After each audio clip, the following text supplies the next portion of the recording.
Good morning, 6th grade. Today we are going to be talking about the very basics of what you need to know to start your clay mask. So pay close attention because these first few steps are vitally important to make sure that your project is successful and easier to work with. Some of the very first things we need to know is we need a placemat paper. We are going to need a plastic bag with our name written on it, and then your grade in your class, so either 6L, 6K, 6E, or 6H. You also have your slab of clay. Now, when we put our slab of clay onto our mold, we need to be sure of a few things first.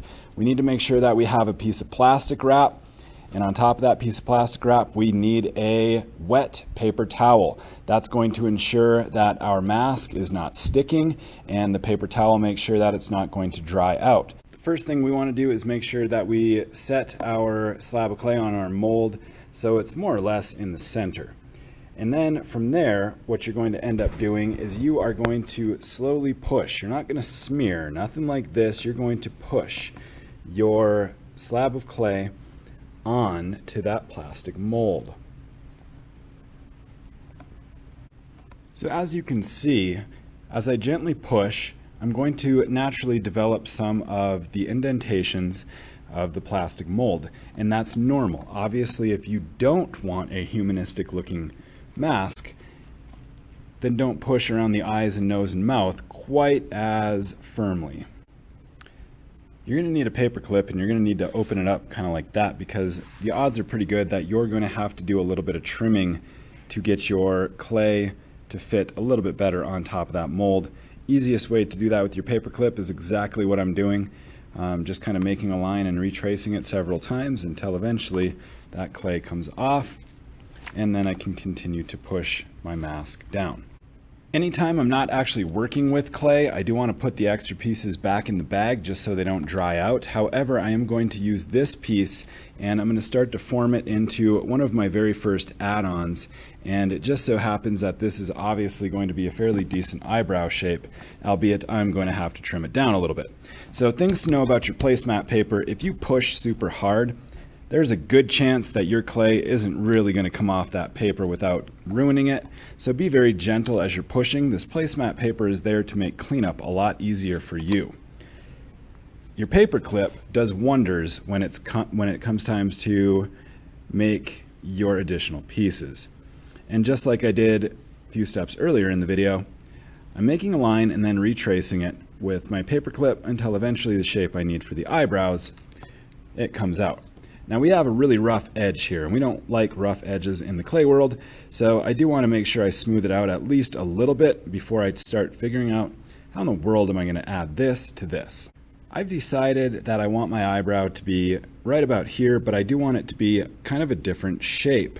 So I think I'm going to reshape it gently while it's actually kind of sitting atop my mold, and then I'm ready to attach it. Make sure you're paying attention right here, because if you do not do this next step, your mask is literally going to fall apart as it dries. We need to score. Everybody in here who's worked with clay before has heard me say score, score, score, score some more. Scoring is making a very rough texture in your clay on both pieces and then joining it together.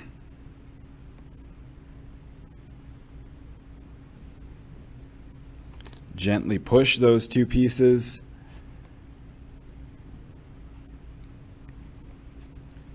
And now you're at a point where it might be a good idea to use one of the clay tools, because you have to smooth in the line that has been formed where the clay met. So I'm talking about this line right through here. One of the best tools besides your finger that you can use for that is this wooden tool right here, because it's got a nice point on it. So I'm going to smooth all the way around that eyebrow, and then I'm going to add a texture to it. Textures are anything that you can literally feel, and you can make a texture in clay using a whole variety of things. However, with my eyebrow, I've decided to just kind of gently push and then pull my paper clip through it to begin making a texture similar to this. Now, as I finish this up, I want you to listen to something, and it explains the reason why scoring is so important. This gray clay is super soft and squishy, but as it begins to dry, it'll shrink to about 10% of its normal size. So that means even if you were to be able to get something to stick to your clay, as it dries, it's going to shrink, and without that scoring and smoothing, it's probably going to either fall off, or as soon as I pick it up to put your project into the kiln, it's going to fall off then. I do need to make sure I get my name written down here. Masks without names will not be fired. And I'm also going to show you how to clean your clay up. Now it's time to clean up. Pay attention to this, because if you don't get this part done correctly, you might be coming back into the art room next week to a mask that is completely dried out and no longer usable. Take my mold, my slab, and slide it directly into my plastic bag. If you have a partner at this point, it would be a great opportunity for them to help you. All your extra pieces of clay can either go on the side, or if you have a lot of extra clay, I would definitely consider putting it underneath your mold. Keep your paper clip. That's your paper clip to keep. You're welcome. And put it in your bag. Seal your bag. And I'm going to show you where in the kiln room to put this. The kiln room is a pretty small space, and it's a space that can get even smaller when we start getting a bunch of kids in here. So it's super important when it comes time to put your mask on one of these shelves that you take care of business and you get your body out of here as soon as possible. These 4 shelves all have a number and a letter written by them. 6L is on top, 6K is right here, 6E is here, and 6H is on the very bottom. When you put your clay mask on this shelf, please make sure that you're not throwing it on top of anybody else's work. If you have any extra clay, go ahead and sweep it onto your placemat paper, and then bring it over to the trash can and dump that clay in there. We will reuse these placemat papers. Clay goes in the trash can, placemat papers can all just go on top of the drying rack. Clay tools get put back over here right next to sink number 3, and then go ahead and wash your clay hands off in the sink. Clay comes off your hands best with soap and water. When you're all done with clay, your table should look pretty similar to this. Stuff that your project needs to have on it as we go through building this is written right here in the corner. You need at least 4 pieces of clay that you've scored and attached to your actual mask. You also need 2 incisions. Those are things that you've physically cut out of your mask.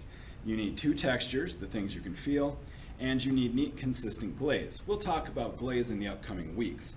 But over here, you have a reminder that everything needs to be completely school appropriate on this project. So that's it. That was the basics of what you need to know to get started.